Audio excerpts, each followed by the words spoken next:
series. And today I'm talking about conscious choice and really how to bring more awareness. So I titled this Not to Stop Being a Slave to Your Automatic Impulses, because that's really what keeps us and distracts us from becoming more conscious and making conscious choices.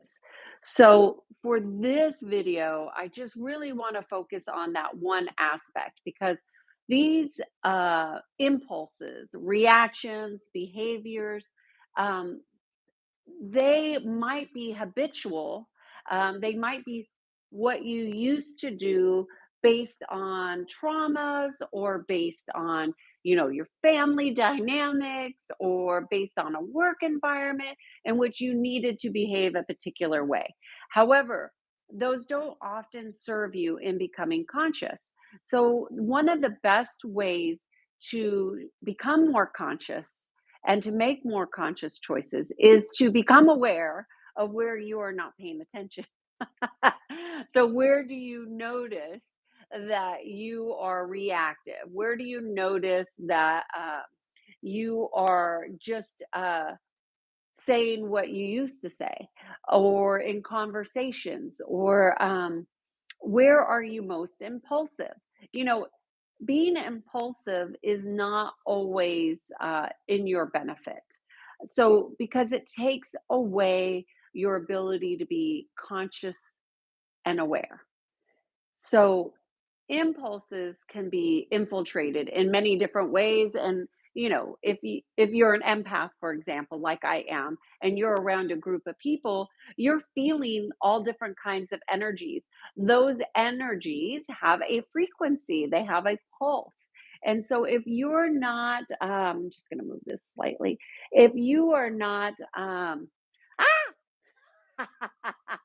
if you're not aware that you have these tendencies to pick up on things, you might be more reactive to certain situations. So, my suggestion for not being a slave to our unconscious impulses is to become more aware of when we're like that.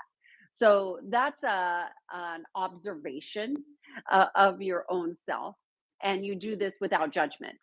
And it's really important to notice judgment because we could be quite critical of ourselves and others of not behaving a particular way. And when we're working on becoming more aware and becoming more aligned to conscious choice, we don't want our ego involved in that aspect at all. In fact, we want to have our ego balanced. One way we can be more balanced is have greater awareness. The more aware we become, the more we can make conscious choice. The more conscious choice that we have, the more space that we create for ourselves to create more of the world that we want to live in. So we're really creating realities with our consciousness, which is why there's a war on consciousness, right? Because when you really understand that your impulses derail your conscious evolution, you'll be more apt to pay attention.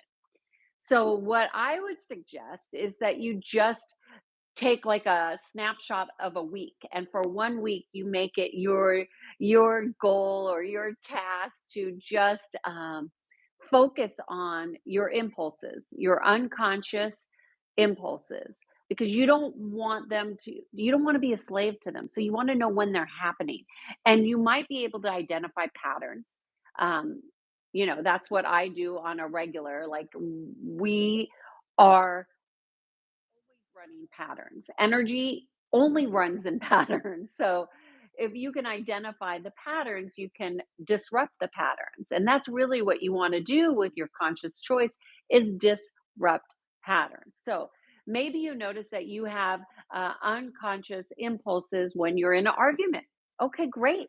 Get into a feisty argument with your partner and notice your own behavior. What are you reacting to? What is the impulse? And take note of it.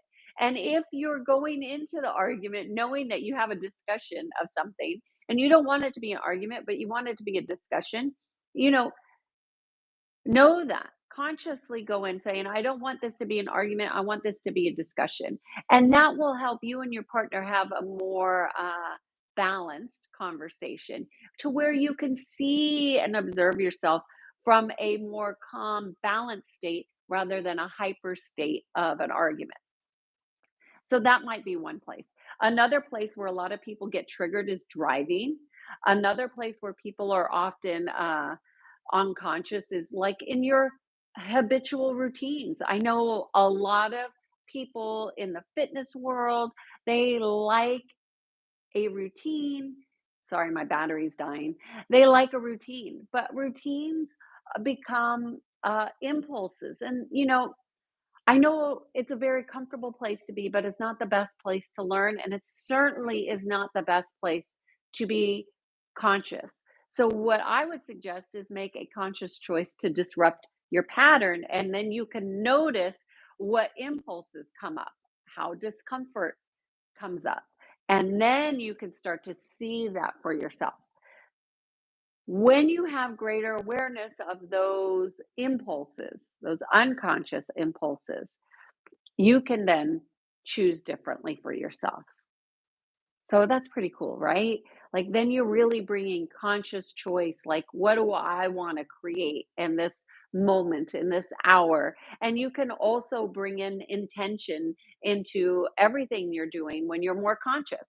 I think with the intention setting course that I have on this platform, one of the things that people struggle with is that they don't do it all the time. And, if you're going to become more aware and more conscious, you want to become more intentional as well because we create our experiences through our intention. A lack of intention is an invitation for disruption and chaos and also disappointment. So you might as well be intentional and get more out of a situation than you want. And I'm going to give you one example of something that I did the other day or a couple weeks ago. Going out to dinner. That could be quite a routine thing. We were going out to dinner with another couple, and they like to talk about the same certain types of things all the time. Where I like to talk about things that are a little bit more meaningful. So, you know, it was okay to ask for what you want. So I went into the dinner knowing that I wanted to have some meaningful discussion. And because I had that intention, I got what I needed out of the the discussion. And it ended up being a really really beautiful, amazing dinner experience for us all. And at the end of the day, it was the high of the meal, which was our discussing uh, what we were talking about, which was my questions. So if you want something to be meaningful, you got to be meaningful. You got to be intentional. So you can be conscious and aware. That's a conscious choice to bring meaning into your day. If you're missing connection, you have to make a conscious choice to bring connection into your relationships. That's not important for everybody to do. For me, it's a priority. I get bored if I'm not fully engaged in what I'm doing. I don't want to be there if I'm not going to be fully engaged because I came into this life wanting to be present and to enjoy it all. And even if I'm bored, I want to know why am I bored. So my invitation to you is to spend a week where you just focus hyper focus on finding out where are you unconscious, where are your unconscious impulses, where are you reactive, where are you missing your conscious choice, and then you have a month, 3 other weeks to like kind of knock it out and become more conscious and aware. So cheers to being in sync. I am Kiannaa Sage and I guide people to being in peace. Cheers, have a great day. Bye.